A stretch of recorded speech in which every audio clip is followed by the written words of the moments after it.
following show contains adult content. It's not our intent to offend anyone, but we want to inform you that if you are a child under the age of 18 or get offended easily, this next show may not be for you.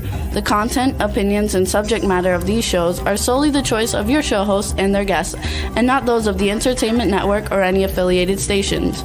Any comments or inquiries should be directed to those show hosts. Thank you for listening.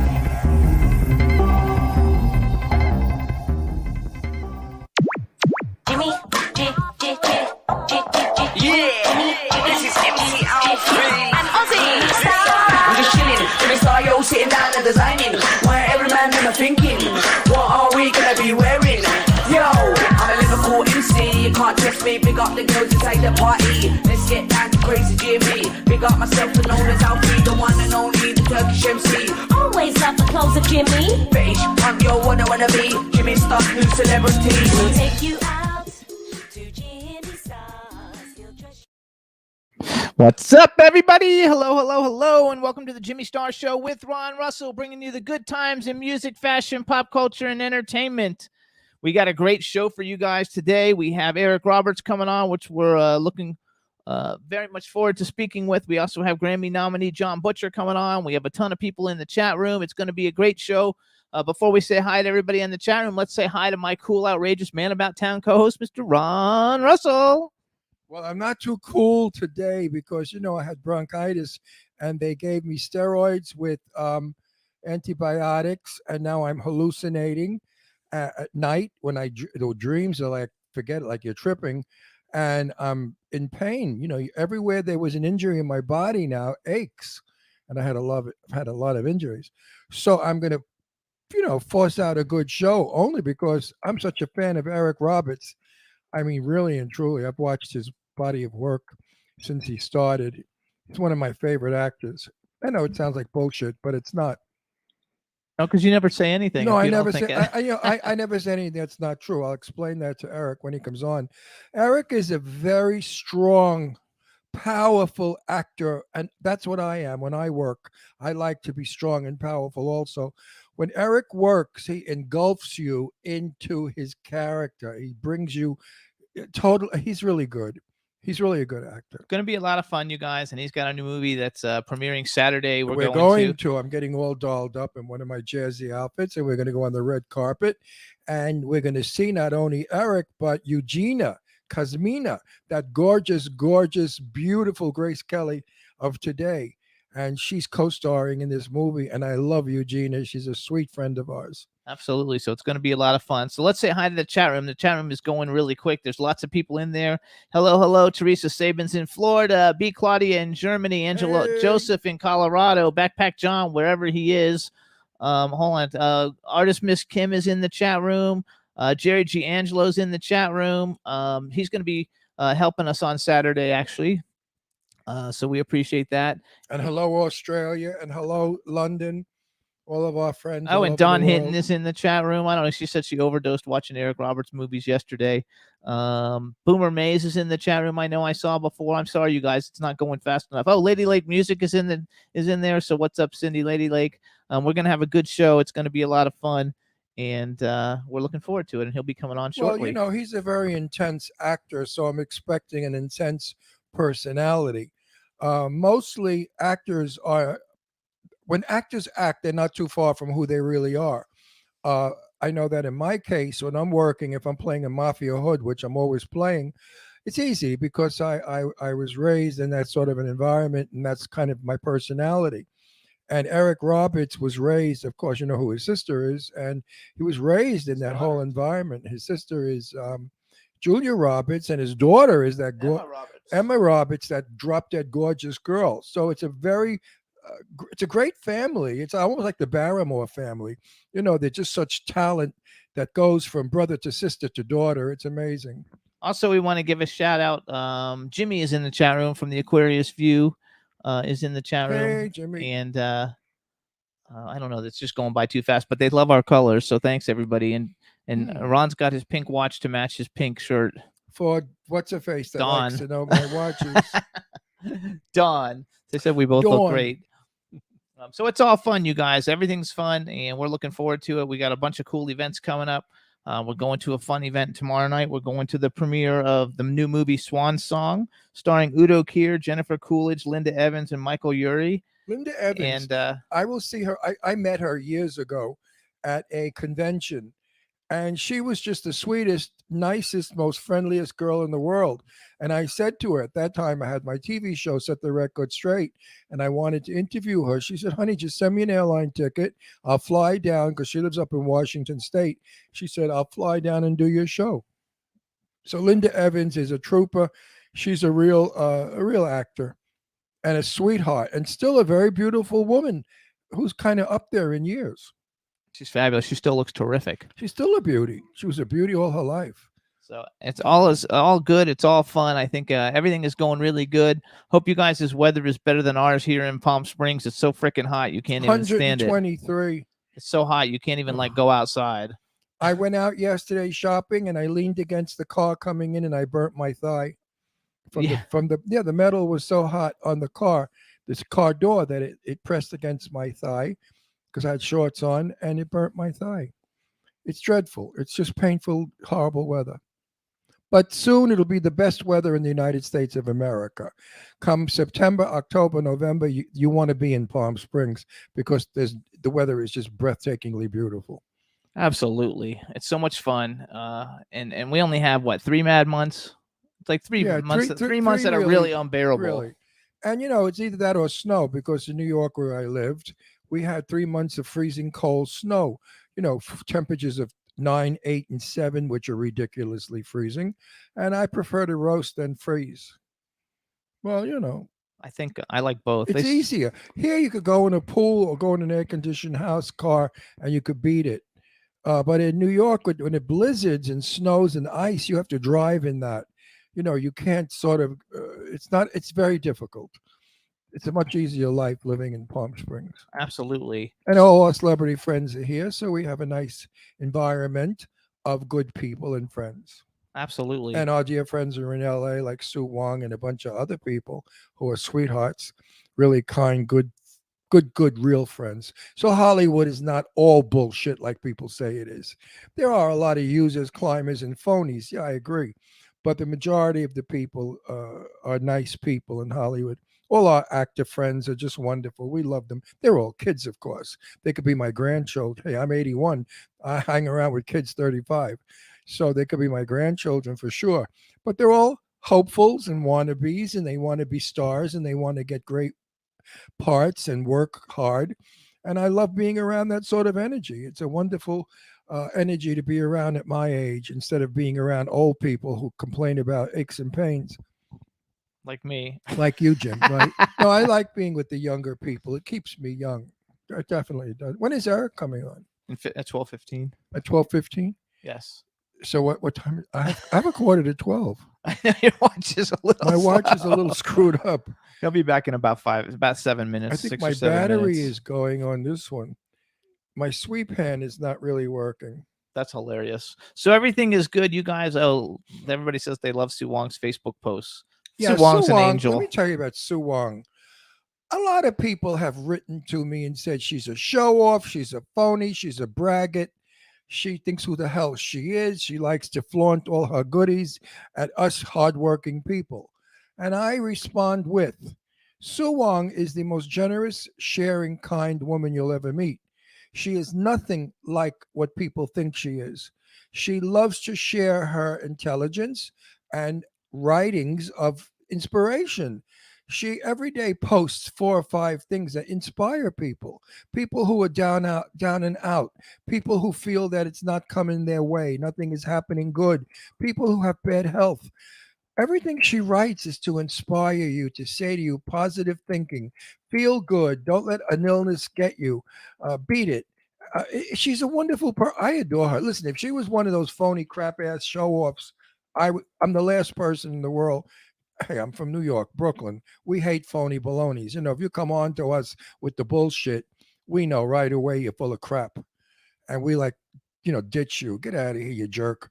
You're not going to impress me with your money and your crap. Sue Wong is not that way. She lets Jimmy and I enjoy her beautiful good fortune. When we go to her Malibu home or the home, the Cedars, We are guests. She treats us like royalty. She thinks that she's she thinks everybody in the chat room is saying that she's got pneumonia, so we should wish her to get well. Yeah, Sue got pneumonia from going in and out of air conditioning in Marrakesh because the temperatures there are similar to Palm Springs.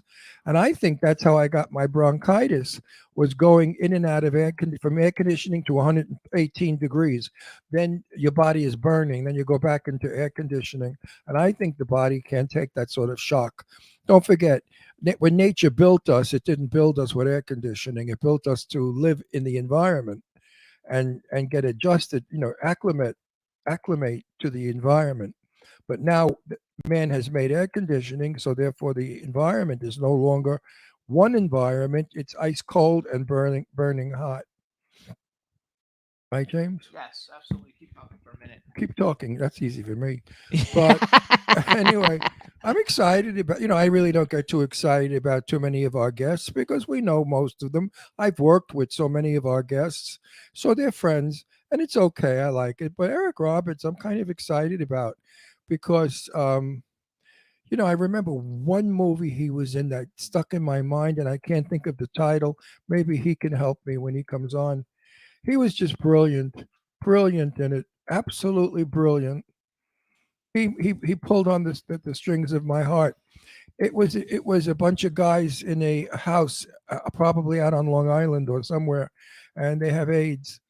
And Eric is the character. His character was wonderful. Anyway, I know what it's called. It's My Party. What was the name of that It's movie? My Party. It's My Party. God, everybody should watch that. Eric Roberts really should have gotten some kind of an award, some kind of a recognition for what he did in that. He just pulled the strings on your heart. And that's when an actor does that. When an actor makes you hate them or love them or cry from them, that's their job. Their job is good. I mean, I like actors that when I see a movie and I want to shoot them and I hate them because they're mean and rotten, that's good. That actor's getting through to you. Eric Roberts does that, along with a lot of other great actors of his genre. Absolutely. Yeah. We're trying to work out some camera problems. Oh, no, not camera. No problem. Not our problems. We're working on it. So worst case scenario, Rebel, maybe otherwise see if they can click it on from a phone and see if you can see them from a phone if they've got an iPhone. Type that to them. It was so nice years ago when I did my show, Set the Record Straight. My celebrity sat opposite me and we had cameras on. So we never lost a celebrity. We didn't have problems getting the celebrity You weren't live into the though. camera. And it was nice. We shot, 3 cameras. And, it was always the celebrity's camera, my camera, and then the 2-shot. There's a lot of people too joining in the chat room. So what's up, everybody who's joining? We us? don't It's have nice that. to see you guys. Here we have just 1 shot because we work with 1 camera, and it's boring. When you have a 3-camera deal, it's he speaks, then I speak, then we both speak. So the camera gives you a feeling of moving. It's more interesting. It makes the interview interesting. I would like somehow to do that if we could possibly one day have a 3-camera interview via Skype. Actually, though, Rebel can do it where like one person talks and then we talk, and she can go back and forth when she's doing it. Then does she Make have a it more- 2-shot of the both of us talking? Yeah. Maybe we'll try that one day. She does it. There we go. Oh, wait. Oh no, Hey, Eliza, we saw you. Hi. Hey, there you Hi. are. switched computers. So Okay, good. Well, we're all I'm gonna let Eric suffering. use my brand new computer. I'm scared to let him touch, but I'm gonna let him touch it. Don't let him. He doesn't have to touch anything. All he has to do is sit in front of it. Exactly. Right. But I'm gonna grab him and have him do that. Let me grab Okay. him. Trade. Okay. I'll for the grandchild, and he'll come play with Stay me. on. Don't turn anything off. Just leave it alone.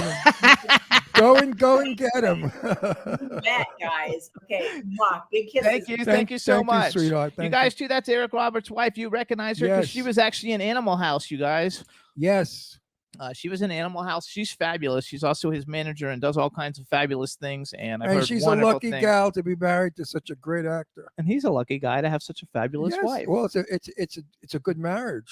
There you go. I love it. When you have 2 pluses, what could go wrong? And they've got their grandchildren too there. That's so cute. I love it.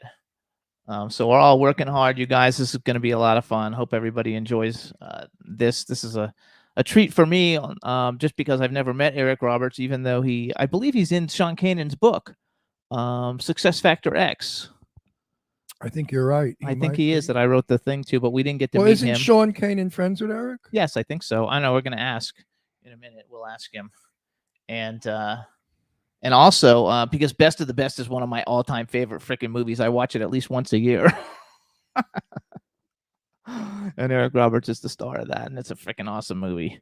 Everybody's got to love it. And he's got his brand new movie that we're going to be talking about. That's going to be fun. So it's going to be a lot of fun with this whole thing. I'm looking forward to next weekend. That's going to be a fun weekend for us. That's this weekend. Yeah, next weekend. Oh, no, this weekend. Yeah, well, next weekend. There's only one weekend next. No. Oh, well, that's This weekend, next weekend is the same thing. This weekend, you're saying this weekend, but next weekend is next weekend. Well, most people think next weekend would be the following. No, weekend. no. That's the Do following. you guys think weekend. next weekend is this Saturday or next Saturday? Next weekend means the next weekend coming, which is the next weekend. Following weekend is the following weekend. So you can say next weekend I will be in Florida, or next weekend I will have pizza. You can say that.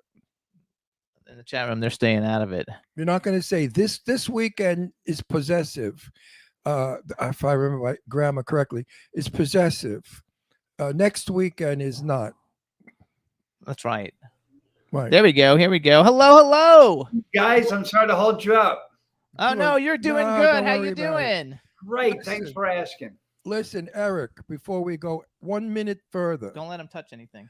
I am from Brooklyn originally. I'm a New Yorker. I tell it like it is. No smoke up anybody's ass, and I don't kiss ass. All right? I want to tell you, I have followed your career from the get-go. I love what you do on screen. You are powerful. You are mighty. You grab control. You're a fucking actor, a good actor, so a great much. actor. Kind of you. I so much when I work, I so much think of having your power and strength. The movie I remember you mostly. Hang on, no, we're not going to talk. We have to introduce him and stuff before you Oh, start okay, talking okay. about all that I shit. just get excited. We're married. We fight a lot. It's just Uh. normal. So don't worry about any of that. So, all right, everybody. Now we want to welcome to the Jimmy Star Show with Ron Russell, Academy Award nominee, 3-time Golden Globe nominee, superstar, actor extraordinaire, Eric Roberts. Hello and welcome to the show. Thank you so much. Thank you for all the kind words earlier. Thank No, you. they're so not kind. They're not kind words. They're the truth. Yeah, he doesn't say it. I- Otherwise, he I wouldn't have hate said a that. word. No. Seriously, I hate when people say, "Oh, that's kind of you to say so." I said, "It's not kind. It's the truth. If you stink, I'll No, say no, you no. stink too." I was thanking you for the kind words. They were so The nice. Thank you very Kind, much. true, kind words. So hold on. Let me introduce But you to true. everybody. So this is my cool, outrageous man about town, Ron Russell. Hi, Eric. I'll meet you Saturday. Are you going to be at the red carpet for your movie? I have no idea. You'll have to ask my boss.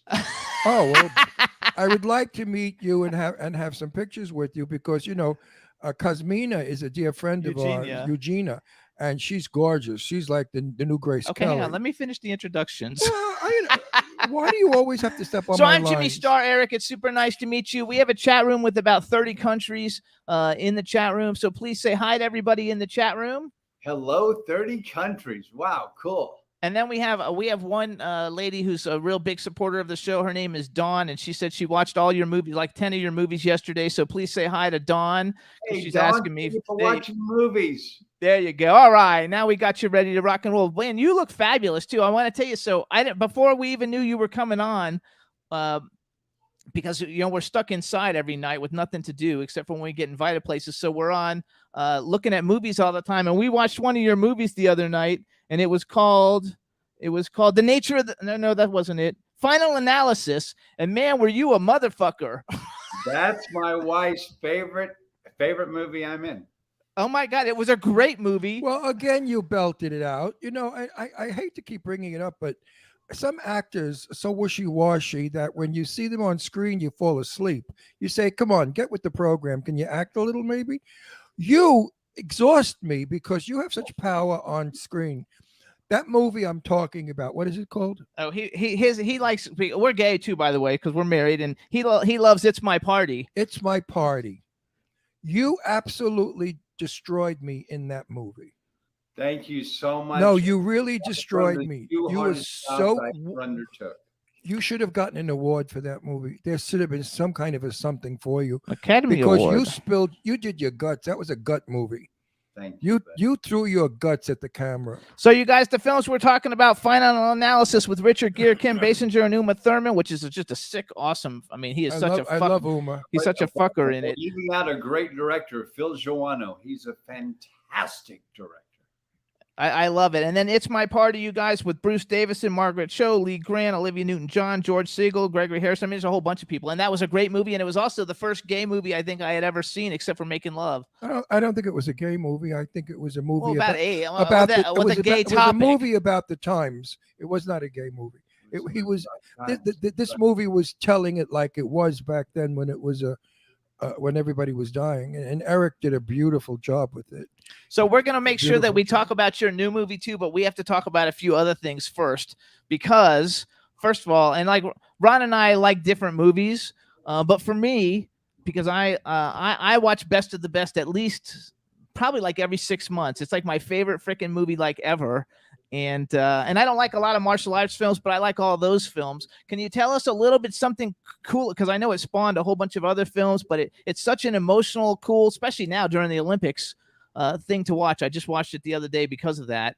Tell us something cool about Best of the Best, because it literally is like my favorite martial arts movie ever done ever.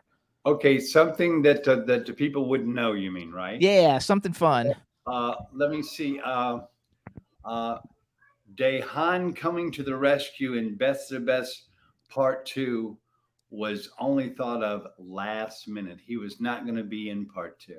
Oh wow! Yeah. There you go. Yeah. That's a movie. And you're a real martial artist, right? Like that's really you doing everything. You're like a real badass. Well, that's me doing everything, but I'm only half a martial artist. Believe me. Oh, that's your grandchildren. Hi. Hey, Eric. I'm only half a martial artist anyway. Eric, do you think there's such a thing as talent in DNA? Like you're the Barrymore family. You know your daughter Rebecca, your sister. No, not Rebecca. Rebecca, isn't it? What is his daughter? Emma. Emma. Who the hell am I thinking of? Who Close am I enough. thinking of? Rebecca. Thinking of somebody else. I'm on steroids right now and I'm loaded. I feel weird. No, really. I was hallucinating. He has bronchitis. I So was hallucinating all night long. The son of a bitches gave me poison and I'm flying all over the place. But anyway, your daughter, yes, Emma, who's fabulous and beautiful. And of course, your sister, who's wonderful. Your family is like the Barrymores. You have DNA. You have DNA talent flying all over the joint. Well, You think so? I think like anything else, it's inherited through your genes. It is Right. part of what you are. Yeah, like if we were athletes, it would be because of our parents. But we're Right. actors. It's because of our parents. So I you love it. believe what I believe. My mother was Jenny Gabriel, the silent movie actress. And I believe that I've got all whatever I've got from my mother, because she was an intense actress. Because back then in the silent years, there were no voices. So they had to emote everything, over exaggerate. And I feel sometimes that I feel it is DNA for sure. Look at the Barrymores. My God, there's so many of them. I know. I mean, know. Ethel and John and Oh, Drew. Whew. you probably know all of them too, right? No, he's too An young. old friend of Drew's. Drew and I Yeah. go back as far as like 1982. Oh yeah, that's when I graduated Yeah, high school. Ethel and Lionel and John are way before his time. I'm 81 years old, so I've been with all the old bags. I'm old Hollywood. I was friends with Betty Davis and Jane Russell and all those people because they were my peers, or actually older. And Betty was an actress. Jane was a beautiful woman, not a great actress, but a beautiful woman to look at. Betty didn't care what she did or how she looked. Did you ever meet Betty? No. Oh, that's sad because she was quite a character. The thing My manager worked for her briefly. His name was Bill Tresh. And oh, he must have been suffering. She was tough. yeah, the stories weren't happy. And my wife did, I think it's her last film, the horror. Hey, Eliza, what's the film you did with Betty Davis? Burnt Offering. Oh, that's a good movie. Okay, I know that movie. Yeah, Right. my wife Eliza Roberts did that with Beth. The stories are great. Yeah. Betty Davis, the thing I found fascinating about her was, and I don't know how she did it, she'd have a scotch in one hand, cigarette in the other, and she would inhale a cigarette and drink the scotch at the same time without choking. And the cigarette smoke would come out as she was swallowing the scotch. And I found that fascinating. I mean, really, it's something silly, but she was okay with me. I knew her in her old age, right before she died. With the drink and the cigarette. Yes. Yeah, but she did it. I mean, I would choke if I had scotch and a cigarette. I would gag. She knew how to get the smoke down and swallow a scotch at the same time. That's hilarious. Our chat room, by the way, is also saying congratulations on your grandchildren. Yeah. Since they heard them in the background. And it's how many grandchildren do you have? We have one who's 2.5 named Georgia, and one is brand new named Rhodes. Yes, I saw pictures on. So they'll be coming into the business soon too. You never know. Why not? Why not? Why not? Good work. I mean, your sister's a good actress. Your daughter's a good actress. Right. So I mean, you there's not one sloppy one among you. You're all good. So much. So I want to do a little. It's a fact. I mean, I'm not making this up. I want to do a little bragging, wait a you minute. guys. Everybody out there knows your family, and everybody knows that they're good actors. So it's not a bullshit story. Okay, we got that. No more bullshit. Are you guys aware of my latest job that I'm so proud of? Tell us. Righteous Gemstones. Yes. You guys know the show? Yes, I do, and I have a friend. Unbelievable show! Oh my God, what a show! I actually was supposed to give you a shout out because I have a production company. I produce films also, and it's in Georgia and North Carolina. And Alessandro Fulcito, who's a big stunt guy in Atlanta, sent me a thing when I put the picture up on Instagram that you were coming on, saying, "Oh, I just worked with him on Righteous Gemstones. Say hi. He's a cool Italian let actor." Us know what is Righteous Gemstones. Tell us. If you don't know what it is, you've not served yourself properly. It's probably the funniest show right now on television. It's on HBO, and Google it. Google it right now while we're on the air.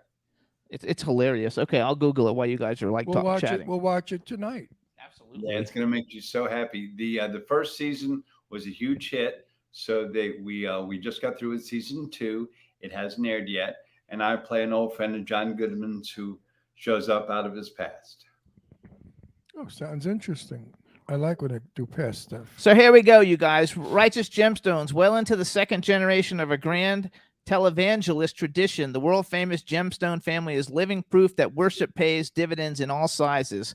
Patriarch Eli, the man most responsible for the tremendous success of the family's megachurch, is in mourning over the loss of his wife. Jesse, the eldest of 3 grown Gemstone siblings, looks to lead in his father's footsteps, but finds his past sins jeopardizing the family ministry. Next in line comes middle sister Judy, who secretly lives with her fiancé and dreams of escaping the Gemstone compound.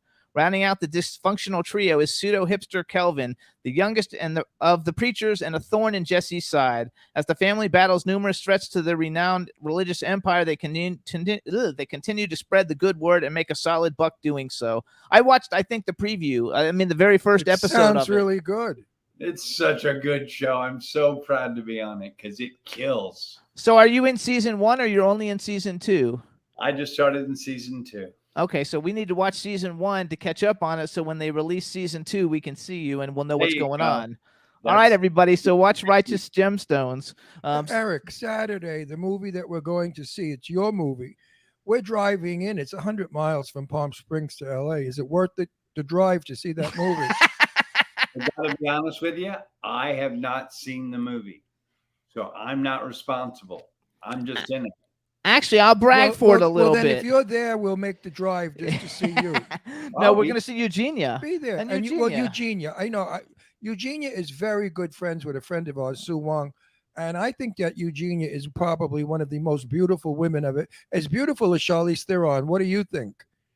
I think you're right. I mean, Eugenia is breathtakingly beautiful. So you guys were talking about The Elevator, starring Eric Roberts and Eugenia Kuzmina. The synopsis of it is fabulous. And at the Standalone Film Festival, it won Best Film. Eric won for Best Actor, and it won for Best Director. So obviously it's doing pretty good right out of the gate. And we're going to see it on Saturday. It's going to be a lot of fun. It's a tough film and- to watch. And the only really great story about making this film was this: we're halfway through the film, and the director and the DP and the producer and me get in a freight elevator to go to another floor to eat, and the elevator gets stuck for 9 minutes, guys.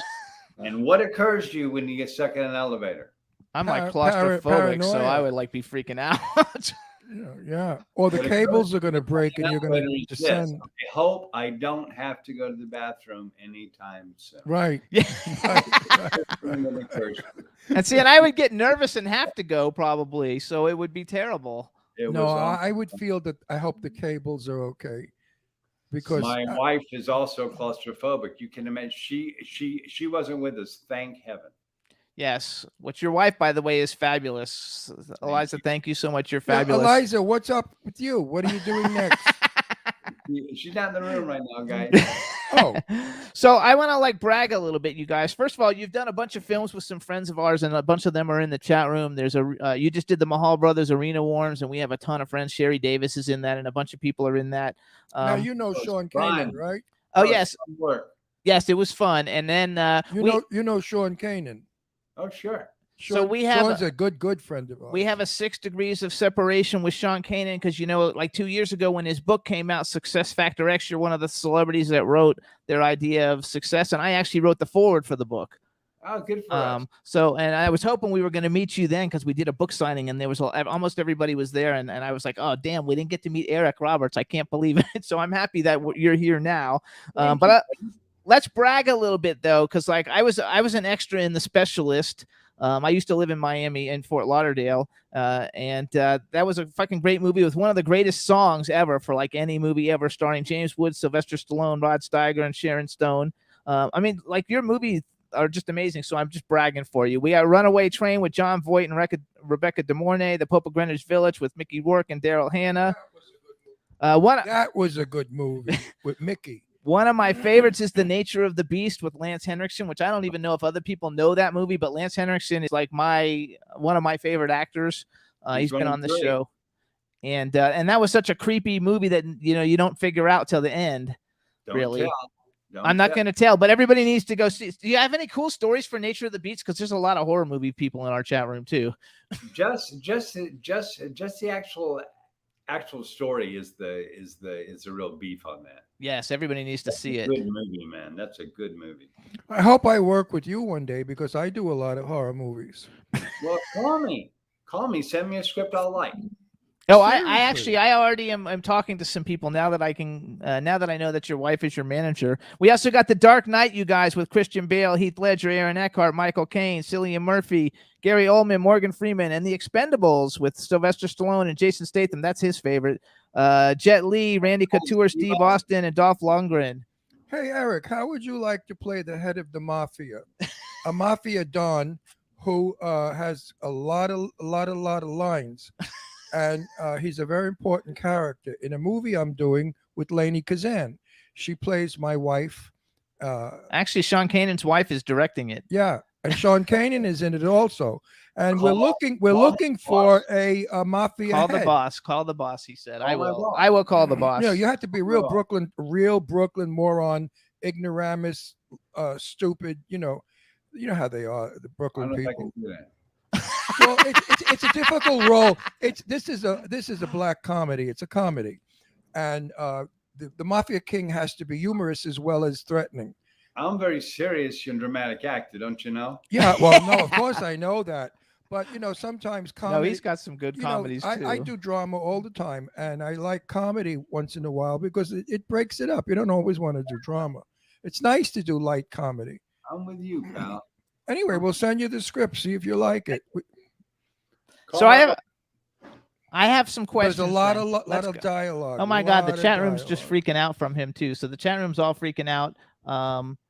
And they love you and they love the fact that we're color coordinated. I don't know how we're color coordinated, but that's okay. I don't know. But okay, so let's talk a little bit. So you've had a long, great history. You're working all the time. I mean, you got more movies on your IMDb than anybody I've ever seen like in my life. So you're working all the time in high demand.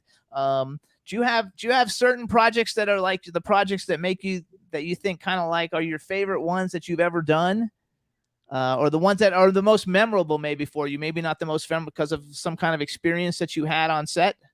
Okay, I made a lot of movies. Yes. So I have a few favorites. My first six favorites are this. Ready? Yes. King of the Gypsies, Star 80, Runaway Train, It's My Party, Love is a Gun, The Pope of Greenwich Village, and Purgatory. That's 7. Oh, that's awesome. So I haven't. Those are my 7 favorites, probably. Okay, I've seen all, but except for the Gypsy one, I didn't see the. No, Gypsy I saw one. Gypsy. It was good. Yeah, that's a good ass movie. Oof, that's Yeah, a it is movie. good. It is Frank, good. Frank Pearson wrote and directed it, and it's fantastic. They want to know who is. Oh, Plays my mom, who plays your mom? Susan Sarandon. Love it. Okay. Yeah, we're thinking of Susan Sarandon for our movie also. So she's going to be invited in.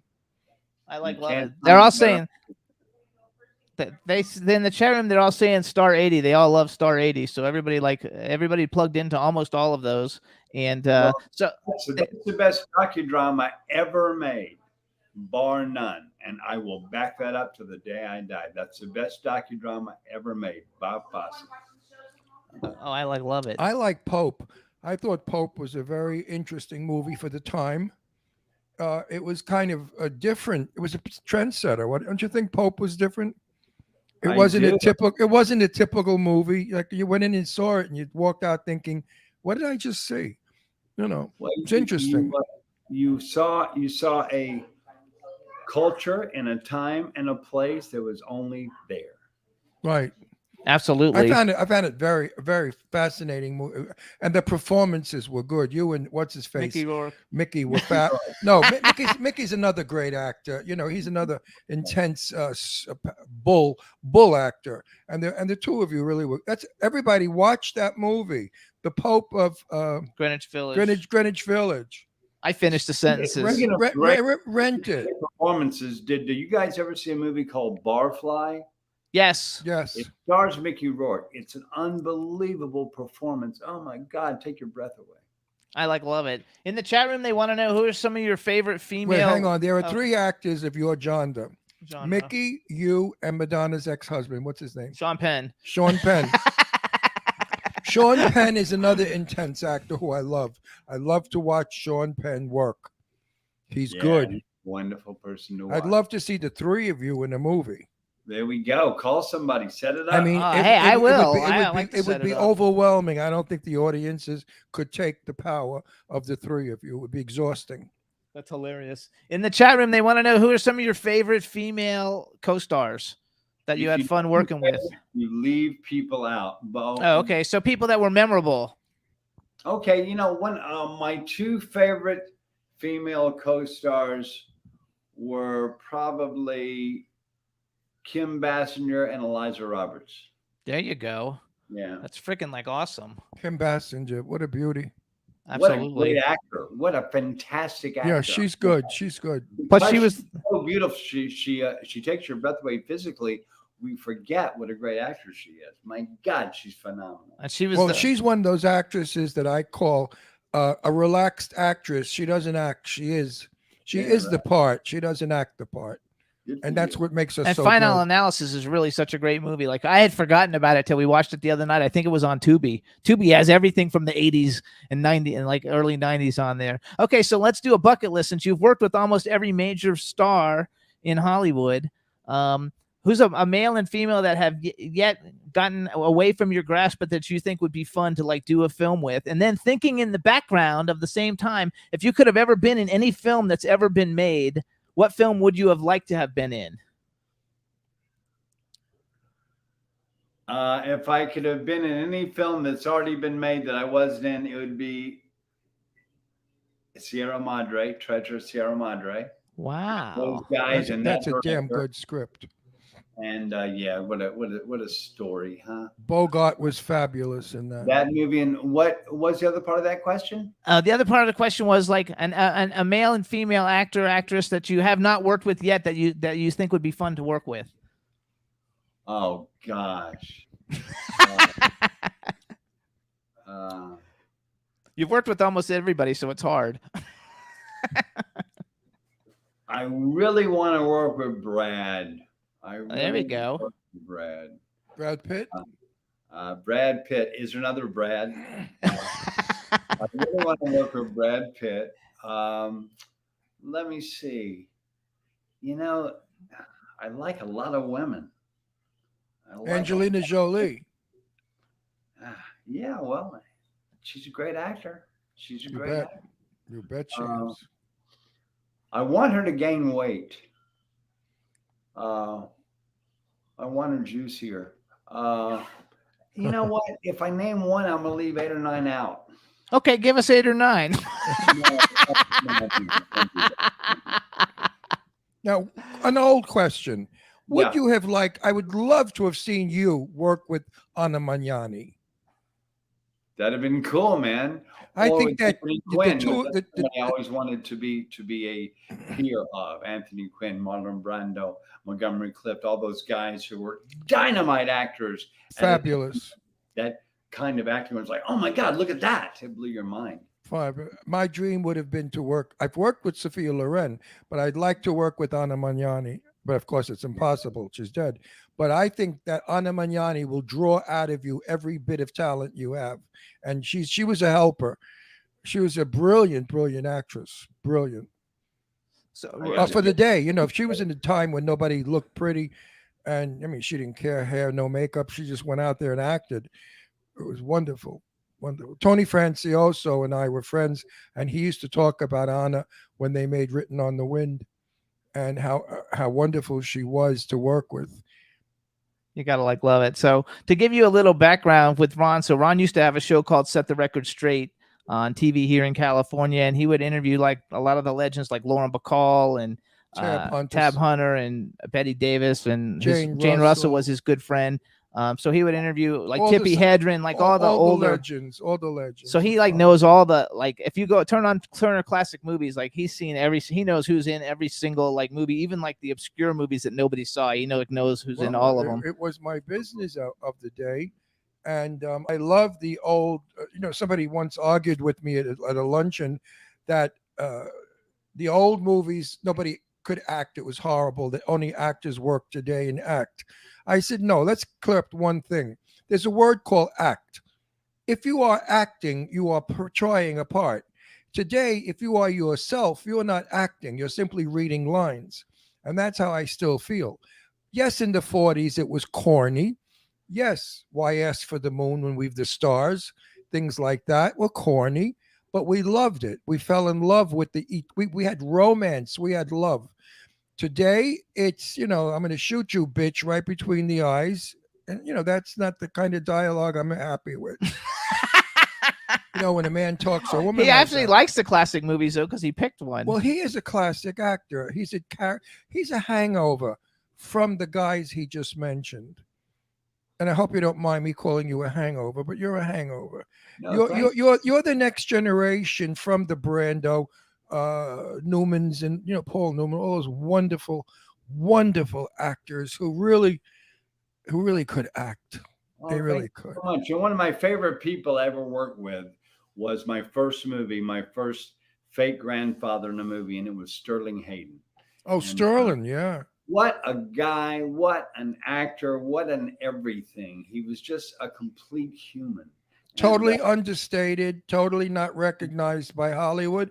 All he wanted to do was get on his sailboat and go.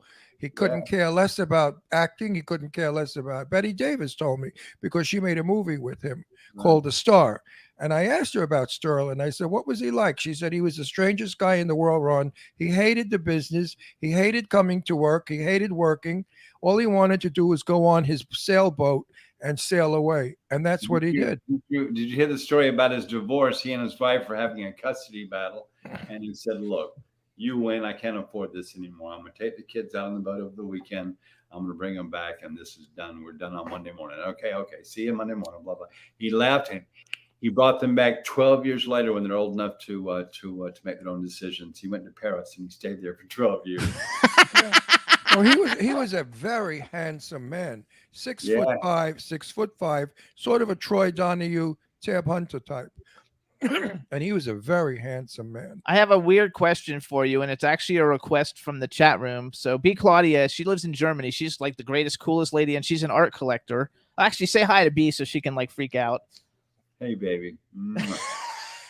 She wants to know the art on the background. Who painted it? That's a Monet. Is it really? It's not a real Monet, of course. Okay.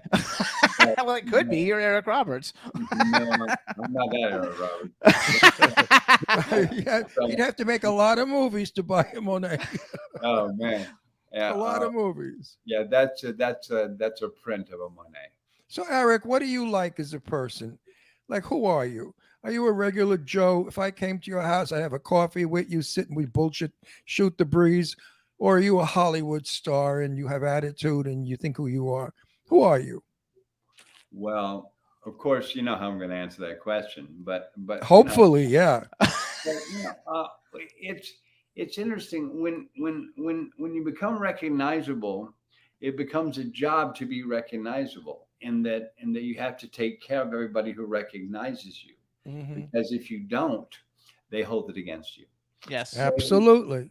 So it becomes a job being famous, and it becomes a job that you have to learn how to do well, and you have to make it look effortless, and you have to make it look like it's a pleasure, even when you got to be somewhere. So it's a real sign of maturity if you're a good celebrity, because it's hard work and it's constant. Yes, it is. You're never off, especially if you travel airports and airplanes. You're never off, and you're trapped, and everybody has a camera. Oh no, you're trapped is right. There's no such thing as privacy. That's None. gone with the wind. That's gone. You don't have. I have to privacy. tell you though, because I probably have 15 friends who've been in movies that you're in, or they were producing movies that you were in, or whatever. And I've never heard anybody say anything but wonderful things about you.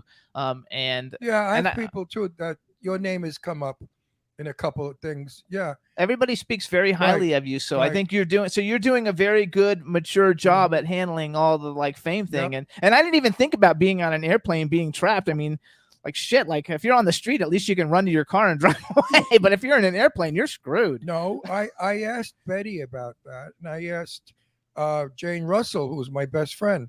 I said, Jane, two things I want to know. How does it feel being old? And she said to me, Ron, how the fuck do you think it feels? That was her exact words.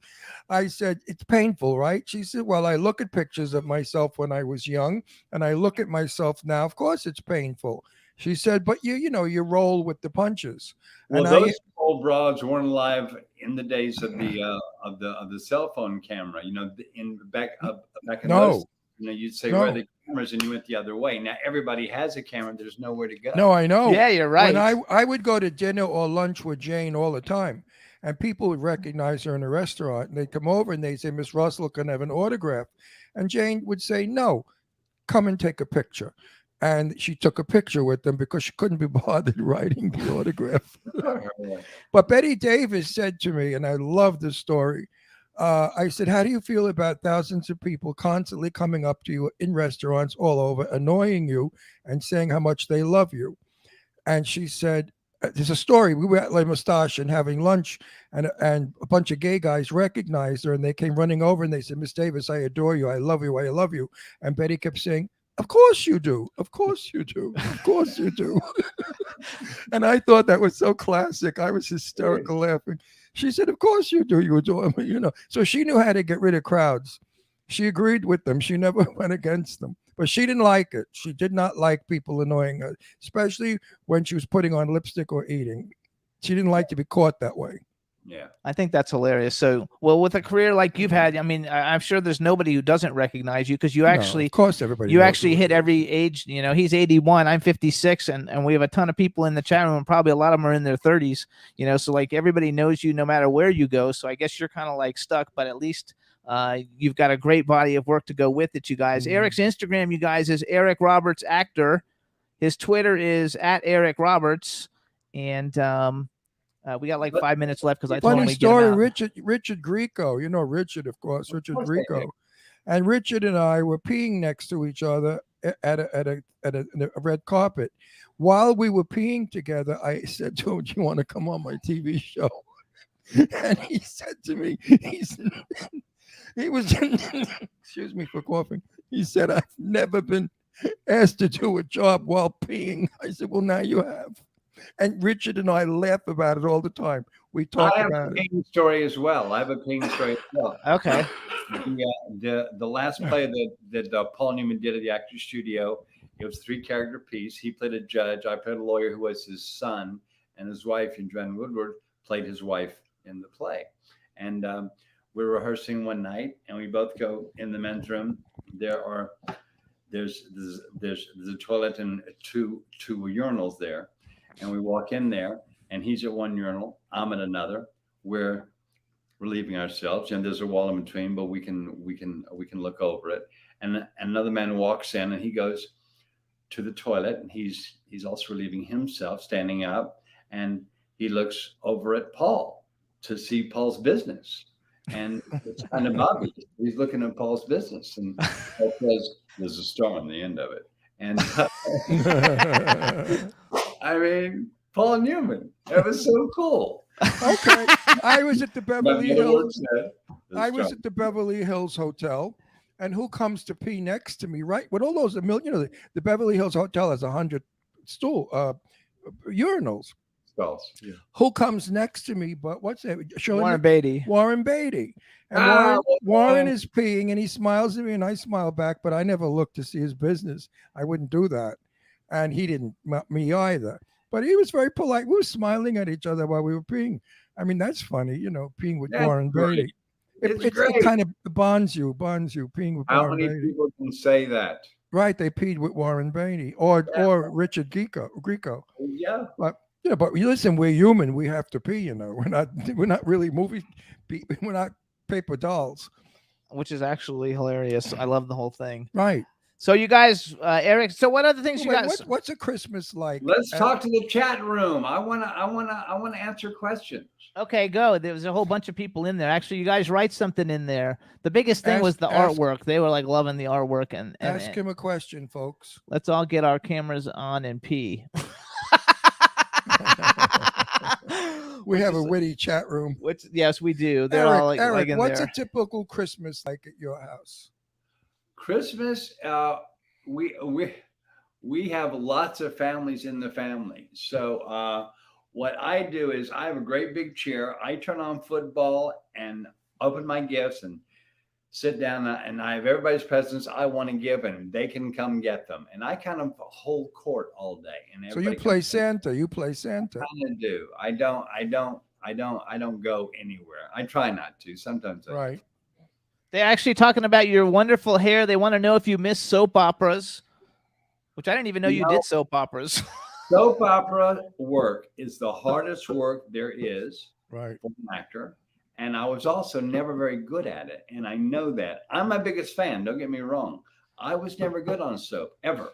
And I'm aware of that because I'm not a quick study, and you get stuff and you get rewrites and you got to learn it right then. I don't work that way. I'm not good that way. Also, you can't deliver the dialogue in a soap opera. The dialogue is like brainless. Well, I mean, we have Tristan Rogers is our good friend. He's a soap star.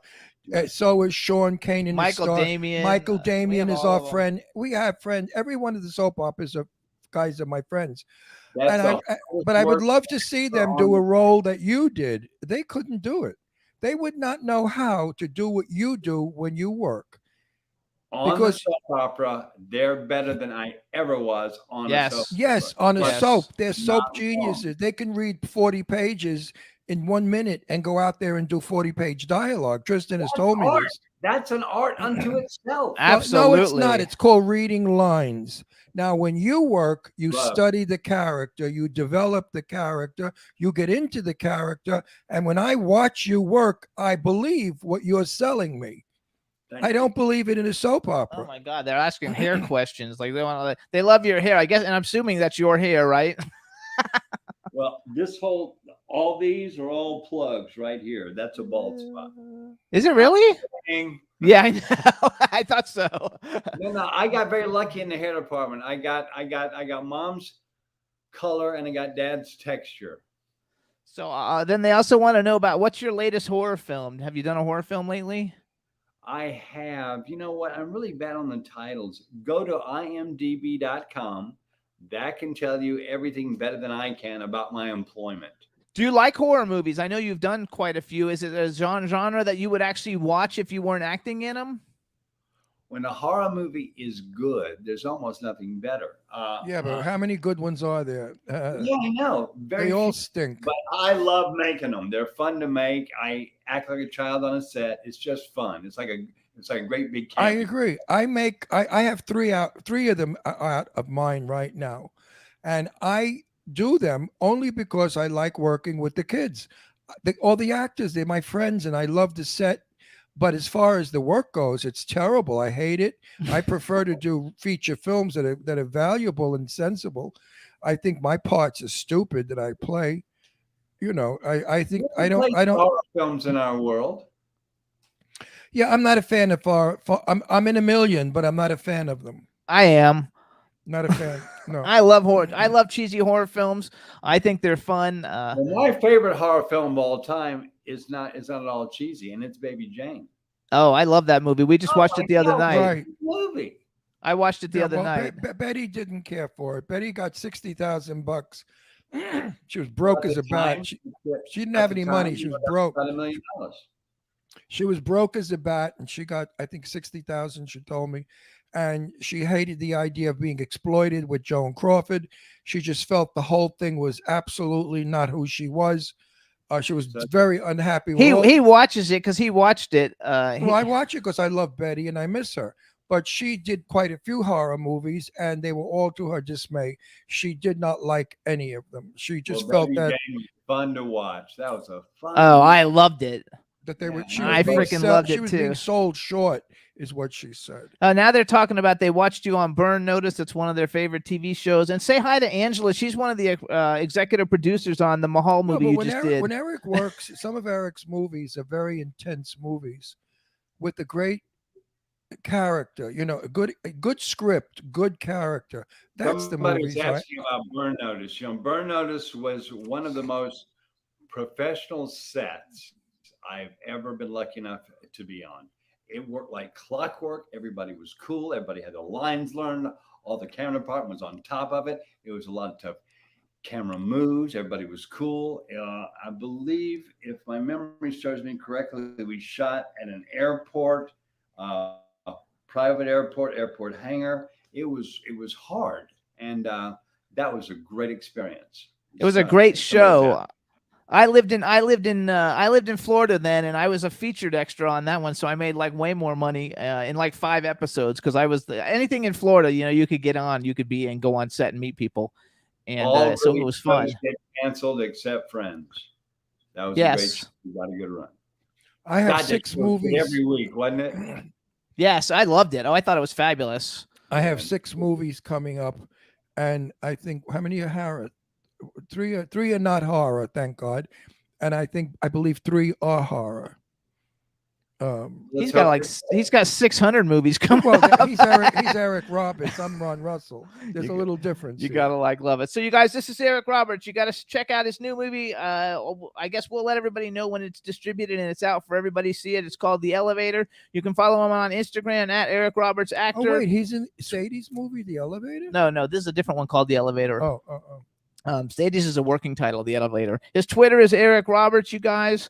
He's got great stuff, and I guess the biggest thing everybody needs to go see is Righteous Gemstones. So when season 2 comes out on HBO, we can actually watch him in it. He's a superstar. Anything else you want us to get out to the people? Because by the time this show is over, at least 5 million people will hear it. You got anything? Just tell anything else? And see it. I have these 3 remarkable children. Emma Roberts, great actor. Keaton Simons, great singer, songwriter, musician. Keaton Simons, you go to his website or my webpage, ericrobertsactor.com. You can find him. And Morgan Simons, the chef, who wants to open a restaurant that she wants to call Taste. Oh, there you go. That's good. That's so funny because I didn't know Keaton Simons was your son. Oh yeah. And I actually like saw a bunch of tweets, and so I was retweeting stuff, but I didn't know he was your son. I was just retweeting because I listened to some of the music, and Why a different name? I don't know, but that's his band name, I guess. And I'm a publicist, is how I support myself besides producing films. And I'm like, I got named the best music publicist. So anytime I see something about a musician, I always, jump on it to like listen to it. So he's You have a super different talented. name because he has a different father named Jimmy Simons, who's a big time producer, but I've been his mom's husband since he was a little bitty boy. There you Okay. go. That's all. I'm adopted, so that's cool. I love That's that. good. All right, so you guys, this is Eric Roberts. Hopefully, we're going to see you on Saturday. We Yeah, want to thank you. Listen, Eric, be a buddy, huh? We're driving 100 miles from Palm Springs to LA. Be there. We want to meet you. We want to see you. We want to hug you. We want to say I hello. also want to thank Holly Davidson Be for a sport. I wanna- Take the ride. I want to thank Holly Davidson for setting this up for us, and thank your wife Yes. for helping facilitate it. She's fabulous. And in answer to my question before, are you a snobby Hollywood movie star? No, you're not. Yes, I could come to your house and sit and have a coffee with you and bullshit. You're a regular Joe. You're a good guy. Well, thank you so much. for the- You're okay in my book. You're not one of those Hollywood bullshit artist phonies that we all hate so much. Ugh. And if you have anything else to promote, because this show will get probably our best show was John Barrowman. I don't know if you know who John Barrowman is, but we got 10 million plays on John Barrowman. But I think that we're gonna get. I think we'll get at least 5 million on this because More. everybody loves you. More. So we want to thank you so much for taking time to come on the show. We wish you the best in everything that you do. Thank your wife, your grandchildren, your kids, and congratulations on a stellar career. Thank you so much. Yes, Thank and you. Go to we'll my see you, website, ericrobertsactor.com. Mwah. There we go. All right, you guys. see you Saturday. Bye. Hopefully. All Bye, right. Eric. Yeah, he'll be there. Now he's a regular Joe. This is a regular guy, down to earth, nice. The people I like. Was that fabulous? He's not a movie star. He's a person that acts, which is wonderful. When they Chat get- room. When they think they're movie stars and their shit don't smell, you really can't stand them. Fabulous. So we want to do a quick shout out, you guys. You can listen to the Jimmy Star Show on iHeartRadio, Apple Podcasts, iTunes, Spotify, Amazon Music, YouTube, Google Podcasts, Radio Public, TuneIn, Pandora, and SoundCloud. We're on about, I don't know, another 150 more, but those are the biggest ones. Hope everybody in the chat room liked the interview. We're going to be bringing on our next guest now. I'm having a problem with my hearing here, but we're going to bring on John. Hey, John. Hey guys, Ho, ho, ho. How you doing? Hello, hello, I'm hello. doing well. How are you? Hello, hello, hello. Yes, I love it. All right, everybody. Now that we know we can hear you, we're going to actually introduce you. All right, everybody. Now we want to welcome to the Jimmy Star Show with Ron Russell, the incredibly talented superstar Grammy nominee, John Butcher. Hello and welcome to the show. Hey, good to see you guys. I've been looking forward to talking to you for a while. Good. I'm Good, happy. So Us too. this is my cool, outrageous man about town co-host, Mr. Ron Russell. Hello, Ron. How are you? I'm good. Now you're a Grammy nominee. How come you didn't win? Now that is a question and a half. Yeah, I tell want to you know. I'm consulting with the tea leaves to find out how I didn't win, but there's always tomorrow, right? There's That's always it. another. Listen, it sounds like bullshit, but being nominated is as good as winning. Look at poor me. I've never been nominated for anything. I would be happy to be nominated for a Grammy and losing, or for an Emmy and losing, or an Oscar. And I think I losing. lost to Stevie Wonder. Yes. Well, Okay. that's At least pretty- you lost to somebody Yeah, huge. I mean, come on. You didn't lose to, Joe Blow from Kokomo. No, I'm going to lose to him next week. Yeah. So we also have a chat room with a ton of countries represented. So please say hi to everybody in the chat room. Everybody in the chat room. Hey, it's John. Good to see you. And we have B. Claudia from Germany. Say hi to B. Hello, B. How are you? Hello. And I'm not sure, like they said Jimmy can make it happen, but I missed whatever it's supposed to be. So whatever it is, you guys write it back. But we have all kinds of super cool people in the chat room, so it's going to be a lot of fun. Cool. You guys can follow John Butcher. He's on Instagram. His Instagram is John Butcher Axis. So it's JON, not JOHN, JON Butcher AXIS, and his Twitter is at JButcherX, JBUTCHER, the letter X. And I was nominated to be hung at the Tower of London. I lost, thankfully.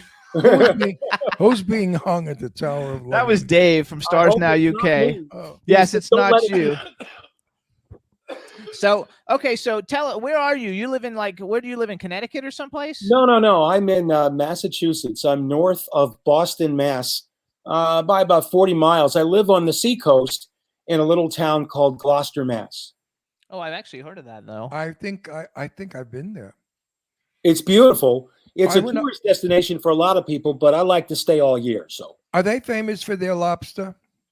yes, and clams Okay. and all of that Okay. good stuff. I Yeah, went there with my friend Barbara Rosenblatt, who's an actress, a voiceover queen. right. We drove up to go just to eat a lobster. I don't eat fish. I don't eat lobster. I do. And she ordered a lobster and said it was out of this world. And she gave me a bite. It was rubber. I don't know what people love about lobster. But we drove like 200 miles from New York to Gloucester. Uh-huh. Yeah, that's where it was. For Famous a rubber a lobster. rubber. Well, that's Is what that what lobster you're telling me? tastes. She said it was the best and wonderful. To me, it was rubber. I Yeah. love lobster. I absolutely I don't eat love it. fish at all. But it was a charming little fisherman town. Yeah. From what I remember, very charming. Gloucester has a long history of course, it's a seaport town. And so it has a history of being a seaport town since the 1700s. But in recent days, it's really an artist community. You have a lot of painters that live here. Yes, yes. A lot of other musicians, a lot of Yes. people in the arts live in Gloucester. So it's a great place to be. Right. Are there a lot of famous musicians that live there? One or two. I'm trying to think of who that might be. Besides you. Yeah. Yeah. There are a lot of people. There are a couple of people who probably wouldn't want me to mention where they live. You have a lot of famous actors who live here, and a lot of people in show business and the arts. I love it. No, Gloucester is very, very famous. So, Gloucester, Massachusetts. so you guys, if you want to Absolutely. find out more about John Butcher, you can go to his website. It's johnbutcher.com. Again, it's JONBUTCHER.com. He has 19 albums. He has actually 20 albums, but one of them's not quite released yet. It's going to be released soon, called Special Day, which is the title of his new single that's available now. But he's got 19 other albums that he's released over the past X amount of years. I don't actually even know how many years that is. Probably 40. So you made No, some, about 15 years. So. so you made a few bucks. Well, a buck or two. Actually, I have exciting news to share with you. Special Day is now available everywhere. It's available at iTunes and Spotify. It's available in hard copy from at my webpage for fans who want an autographed copy. And it's been out, I guess, about a week, and it's doing really well. We're getting great reviews, and I'm excited about it. I'm excited to talk about it. It's a fabulous song. And I haven't heard it yet. I hope he you do never soon, listens. Ron. He will. He'll listen to Well, it. I have to play it for him. I Yeah. hope you can get Jimmy to I- share it with you. I'm not very good at getting my phone to play music and stuff. Jimmy does. Now all though, that. he has Spotify. He's just learned how Yeah, to I like got- Google put yeah. people's names in Spotify on his phone. I mean, it's amazing. can, like, do it. I'm 81 years old. My technology was everything with a rubber band. I know. The entire landscape especially for musicians has changed so much in the past 10 or 15 years really, that it's almost unrecognizable. For instance, I used to record on tape, right?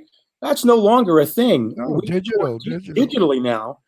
And I seem to, it's like a hazy memory of cutting a recording tape and editing that way. And we just don't do it anymore. And I'm happy about that.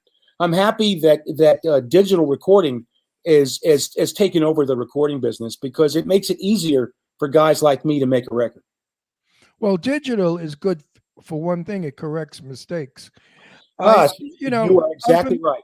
I'm from the old days. Peggy Lee at Basin Street East in 1962, when I saw her there, sang with a clean, open mic. Holy cow. Clean Yeah. open. And she was an angel from heaven. Her voice was unbelievably fabulous. You want to know something, Ron? Those days that you're talking about were days where artists and musicians had to kind of be talented, right? Yes. Yeah, they had to know how to hold a note and sing. I was reaching for the word, right? Yes. But that was the focus. The talent was the focus, and you had to be able to deliver the goods in any situation. Now with digital recording, I'm sure you guys know this. Many people who say are less talented are able to auto-tune their vocals, right? Yeah, it's Tune it- They terrible. can't actually. They Take out can't. all They the bad cannot notes. sing. They cannot sing. Is the Oh, word. that's right. I was being kind. No, I'm not so he's not kind. kind. They stink. So, They so cannot while sing. while there are positive parts to digital recording and making records today, I miss the old days for the fact that talented people were the ones making music and selling. Johnny Mathis, clean mic. Yes, exactly. And That's his he- favorite singer is Johnny, Johnny Mathis. Mathis did not need digital because his voice was heavenly. Johnny Mathis and it's Peggy heavenly. Lee are his two favorites. Yeah. When I grew up, my parents played Johnny Mathis, Ray Charles. Ray Charles, wonderful. Yeah, and it's amazing how much of that seeped in. You know what I mean? It sort of infiltrates your head, and that's the soundtrack of my mind. You know, that's what I hear when I close my eyes. I Nat King Cole. I remember being a little kid. Yeah, exactly. Speaking of clean mics, he walked up to a mic and opened his mouth, and it just came. Well, what about Sinatra? You know, maybe not the another real singer. the real guys. Right? How about Ella Fitzgerald? Come on.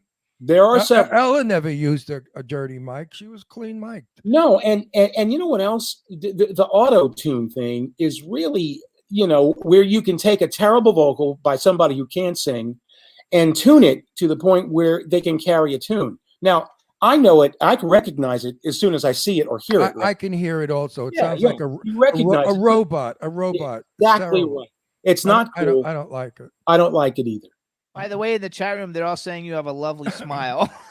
I mean, They love your smile. Nobody could scat. Nobody could scat like Ella Fitzgerald. They don't even know how to do that today.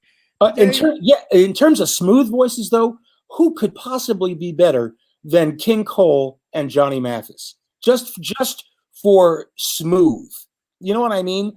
I'm not sure there were many smoother voices. They held notes. They knew how to bring it up and down. They knew how to modulate. They knew all of that stuff. Today, you don't have to do that. You go in a room, the machine does all of that, and you come out sounding like you're a robot. He doesn't like the ones who like scream No. I'm a big fan. Like I like Mariah Carey the only screamer and Christina Aguilera, but he doesn't like that when they do all that like really high the screaming only shit. screamer who I really enjoy and love Right. is my sweetheart Patti LaBelle. No, Patty, and the other one that's Aretha sick. Franklin. No, the one that's sick and she lives in France. Tina. He likes Tina Turner. He loves Tina Turner. Tina can't sing a note, but she's wonderful. She's a stylist. Yeah, I think Patti LaBelle is a flute in the throat. Nobody hits an A like a nobody goes where Patty goes. Nobody. So wait, Nobody. so Nobody let's can. go to you. So who were some of your influences that made you be like, okay, I'm gonna be a freaking like rock star? John Lennon, Very good. Jimi Hendrix, and John Lennon. I love it. Yeah, exactly. I really realized that music was something that you could embrace as like a normal kid. I was just a kid growing up in Alaska and in Pennsylvania. And so I really found in listening to Lennon and the Beatles, especially as a lyricist, Bob Dylan too, for that matter, I understood how that translated to me. I got it. I can't explain it better than that. When I heard them and when I heard him, I knew that was something that was for me. Where in Pennsylvania did you? No, grow we're in up? Alaska. I grew up for a few years in central Alaska, a town called Liaho, which is 90 miles from Fairbanks. You've probably heard of Fairbanks. Yes. Yeah. And my parents worked for the government at that time. They weren't in the military, but they worked on what was the radar bases that they used to have in Alaska to protect us from Russia when we were afraid that they would, send bombers, right? So my parents worked there in the computer department, and that's where I grew up as a little kid amongst, maybe 30 other people, period. Oh, I love it. And where in Pennsylvania? A suburb of Philadelphia called Devon, Devon. It's horse country. And it's not unlike a lot of suburbs, but for me, it was interesting. It was a little challenging socially because I moved from Alaska to Pennsylvania and for the first time encountered racism and bigotry and certain words And I'd never heard that before. In, Never in Pennsylvania. in Alaska. No, I never did. We And so we lived in Pennsylvania, We lived in Doylestown. and Oh, I know Pennsylvania Doylestown. Pennsylvania was one of the most liberal places we've lived. Well, in the, I don't ever remember a racial slur or Yeah, hearing uh, it. it yeah, was but the they fir- didn't like us though. They didn't No, like they gay didn't like people. fags. They didn't like. They didn't care for fags much. But black people or Hispanics, I never heard any kind of Yeah. derogatory stuff. Maybe I just ran into the wrong people. Well, yeah. I mean, first of all, Center City, my God, is 80% black, and It is. So Pennsylvania's We loved it. New there. York is far more racist than Pennsylvania. Really? Oh yeah, New York is. Oh yeah. Oh nigga, Huh. stay up. Oh nigga, stay up in No, Harlem. Don't say that. No, I'm just repeating what they would say. I know, but you can't And refer that, to well, those it's things. offensive. I'm not saying it as I want to say it. It's a word that exists. We cannot remove it from the English language. Right. It was a word that hurt so many people. And Yeah. the word must be destroyed.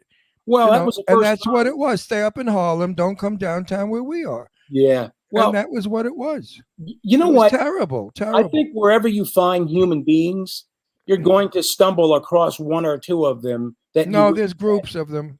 No. Yeah. I was raised in Red Hook projects in Brooklyn Oh, with black people. So, I never knew color. Like a friend of ours who's Cece Penningston, she said something to me about being colored. And I said, Cece, I never noticed.